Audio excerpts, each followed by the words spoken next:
Hi friends, welcome to another episode of our vlog. This is me your host Nitin. तो guys, बहुत बार मैंने ये चीज़ के लिए लोगों को बताया है। मेरा एक सवाल है जो कि घूम फिर के आज भी हमारे पास लौट के आ जाता है। क्या 2022 में रॉयल इनफील्ड के एक वैल्यू फॉर मनी बाइक है? और अगर है तो कौन सी है? क्या मुझे क्लासिक लेनी चाहिए, क्या मुझे मीटियोर लेनी चाहिए, या फिर मुझे 650 या फिर मुझे हिमालय लेनी चाहिए? कौन सी वो बाइक है जो वैल्यू फॉर मनी है, जो 2022 में मुझे लेनी चाहिए? आज इस वीडियो के ऊपर हम करेंगे पूरी बात। बट उससे पहले जिन्होंने अभी तक सब्सक्राइब नहीं किया है चैनल को, प्लीज़ चैनल को सब्सक्राइब कीजिए। आपका अपना चैनल है, आपकी अपनी फैमिली है, इसको हमें बड़ा करना है। तो प्लीज़ चैनल सब्सक्राइब कीजिए और वीडियो अच्छी लगे तो प्लीज़ लाइक और शेयर ज़रूर कीजिएगा। तो आइए शुरू करते हैं।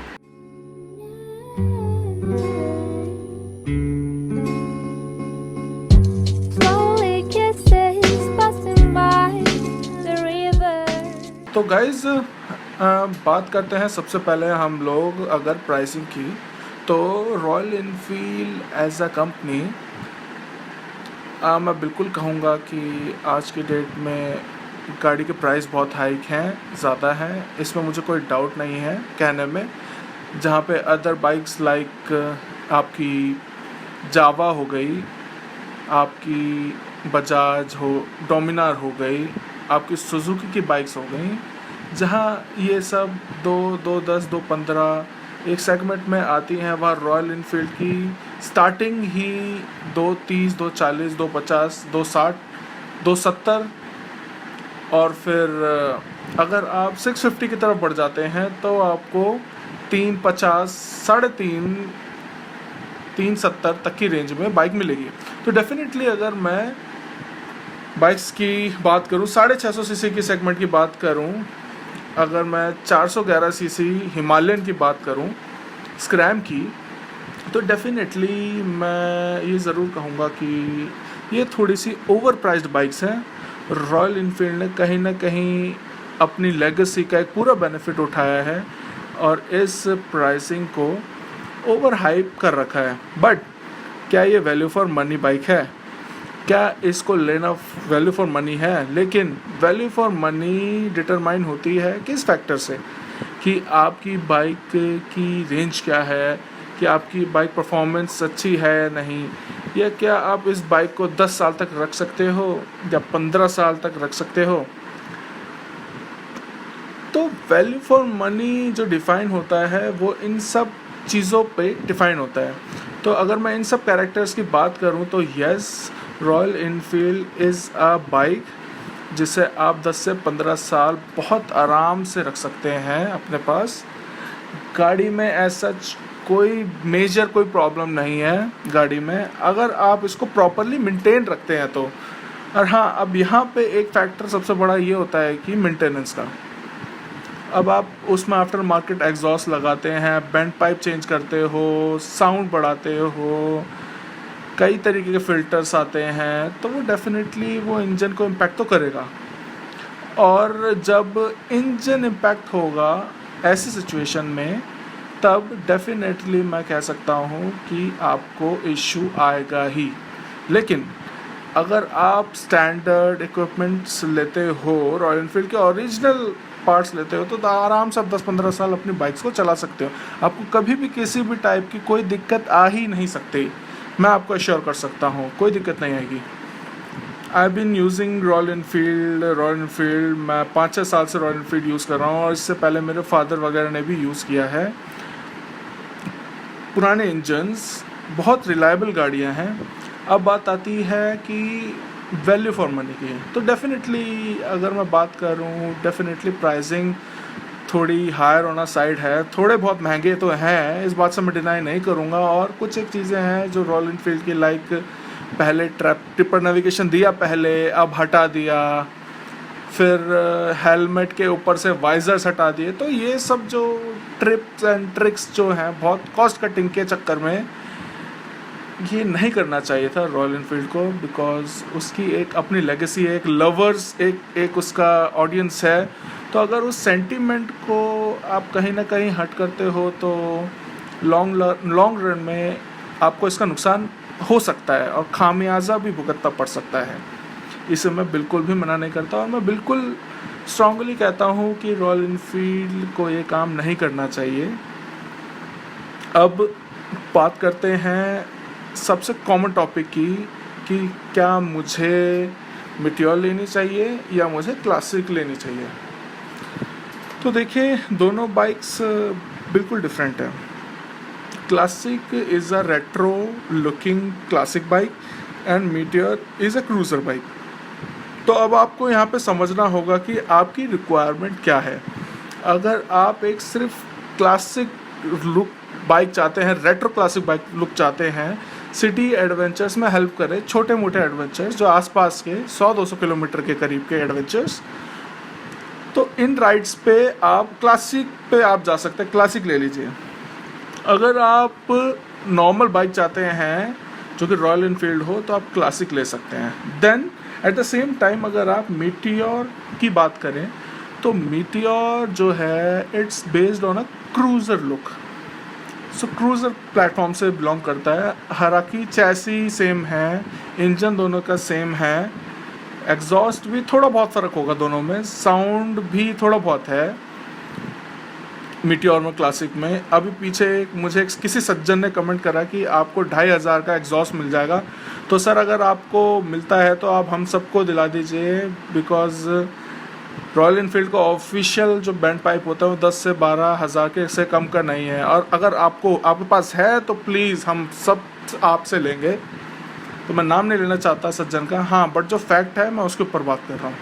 तो बैंड पाइप जो कि मुझे क्लासिक का बैंड पाइप मुझे बहुत अच्छा लगा था, मैंने सोचा कि क्लासिक का बैंड पाइप यूज़ करते हैं मीटियोर में, but then the cost is too high. तो एक साउंड के चक्कर में इतना स्पेंड करना 12 से 13 हज़ार, सो मुझे अपना डिसीजन पीछे लेना पड़ा, मुझे वापस लेना पड़ा। अब बात करते हैं एक मेजर प्रॉब्लम की जो कि सबसे ज़्यादा फेस होती है।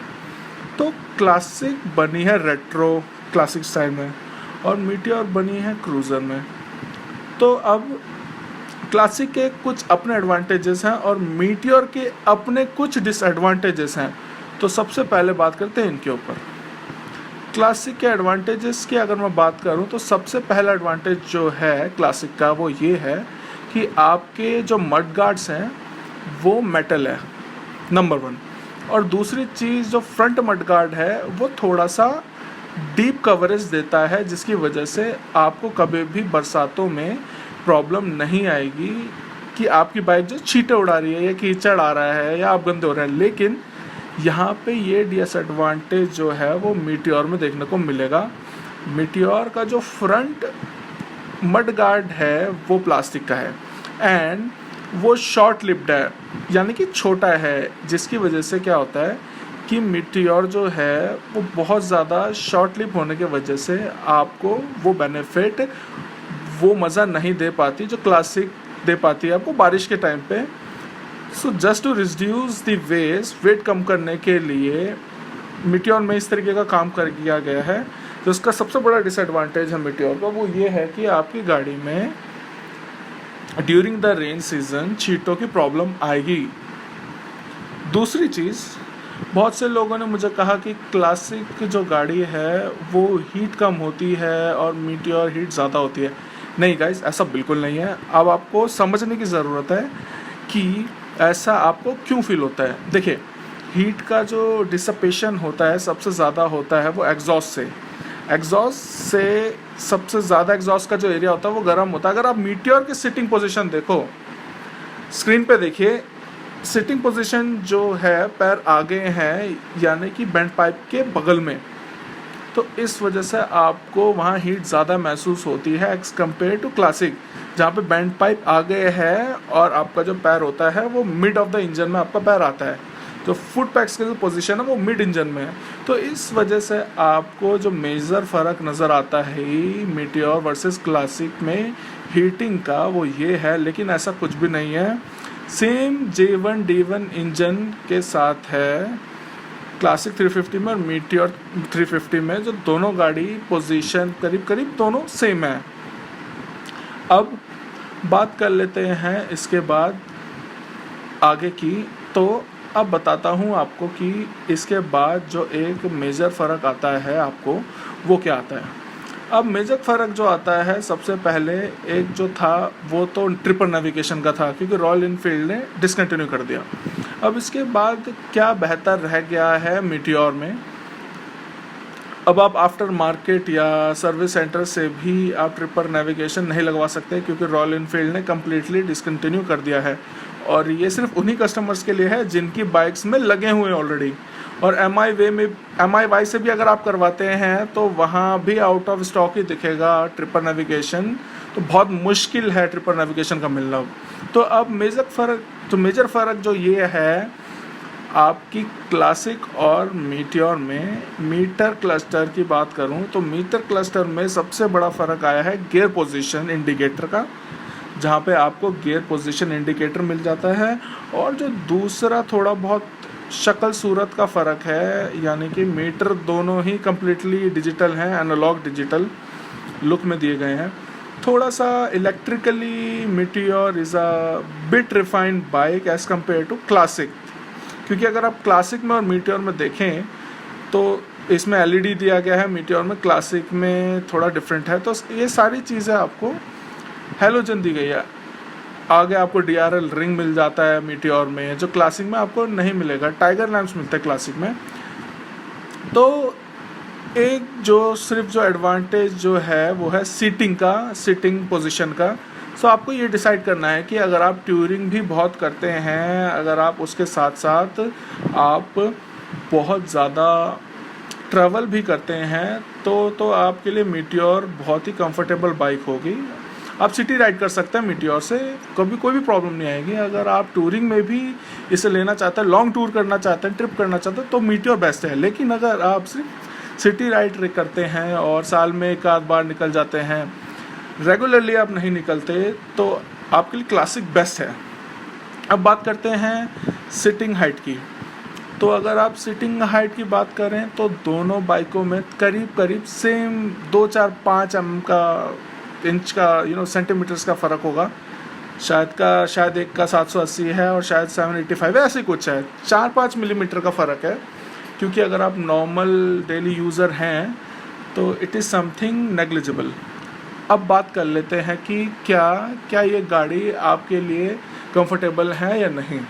तो अब इस बारे में बताने से पहले आपको सबसे पहले समझने की ज़रूरत है कि royal Enfield is a bike which is not for racing. अगर आप सोचते हैं कि मैं इसको लेके किसी पल्सर 150 से भी रेस करूँगा, तो सर मैं आपको लिख के दे रहा हूँ कि आप हार जाएंगे। पल्सर 150 भी रॉयल इनफील्ड से हरा सकती है रॉयल इनफील्ड को। तो Royal Enfield is not a racing bike for fast speed, it's not for a fast speed. Super pickup नहीं है। अगर आप सुपर पिकअप चाहते हैं तो मैं आपको ये कहना चाहता हूँ कि आप 650 वेरिएंट्स की तरफ जा सकते हैं, कॉन्टिनेंटल GT या तो इंटरसेप्टर के लिए जा सकते हैं, क्योंकि वो बनी ही बाइक इसलिए है मेगा प्रोपोजिशंस के लिए। तो अगर आप इस तरीके की कोई चीज़ चाहते हैं, हाई स्पीड बाइक चाहते हैं, तो आप 650 की तरफ जा सकते हैं। चौथी चीज़, अब अगर आप बात करोगे मुझसे मीटियोर और क्लासिक के बीच में, तो डेफिनेटली मीटियोर और क्लासिक के बीच में एक better value for money bike in terms of all aspects, अगर मैं रीसेल वैल्यू को भी कंसिडर करूँ, और तो Classic according to me is a better value for money bike. क्योंकि अगर आप मान लीजिए अगर आप 5 साल बाद बोर हो जाते हैं, अगर आप क्लासिक को सेल ऑफ भी करते हैं, तो डेफिनेटली आपको क्लासिक 350 की वैल्यू बेटर मिलेगी as compare to Meteor 350। Meteor 350 के चाहने वाले, क्रूजिंग स्टाइल पैटर्न चाहने वाले थोड़े कम होते हैं, तो उस कंपैरिजन में आपको क्लासिक का थोड़ा सा फ़ायदा होगा, मीटियोर का थोड़ा सा फ़ायदा कम होगा इस मामले में। अब आते हैं last point of the day, technically दोनों बाइकों में क्या डिफरेंस है। टेक्निकली दोनों गाड़ियों में सिर्फ एक ही डिफरेंस है इलेक्ट्रिकल्स का। लाइक मीटियोर में आपने जो ECU है वो नेग्लिजिबल है, 16 पिन ECU है, तो ECU का डिफरेंस है। एंड एलईडी पैनल्स, डीआरएल्स वगैरह का डिफरेंस आ जाता है, गियर पोजीशन का इंडिकेटर का डिफरेंस आ जाता है। फिर आपके एमपीएच जो आपके कुछ टेक्निकल उसमें होते हैं, ये तो कुछ ये सारी चीज़ें हैं जिनमें आपको कुछ फ़र्क देखने को मिलेगा। तो मेजर डिफरेंस सिर्फ और सिर्फ इलेक्ट्रिकल्स का है, जैसे कि मैंने आपको बताया। और अगर सीटिंग पोजीशंस की बात अगर आप करें तो मीटियोर लेना चाहते हैं तो definitely Meteor is a better featured bike as compare to Classic. But अगर आप एक माइलेज में कोई ख़ास फ़र्क नहीं है, दोनों में माइलेज में कोई फ़र्क नहीं है, आपको दोनों ही बाइकों में बहुत अच्छा माइलेज मिलेगा as compare to other bikes. But engine बहुत ही दमदार है रॉयल एनफील्ड का इन गाड़ियों में। तो अब आप खुद डिसाइड कर सकते हैं। सो आपको कौन सी बाइक अच्छी लगी कमेंट सेक्शन में ज़रूर बताइएगा। So this is me your host Nitin and Vivek. मिलते हैं आपसे नेक्स्ट वीडियो में। Take care.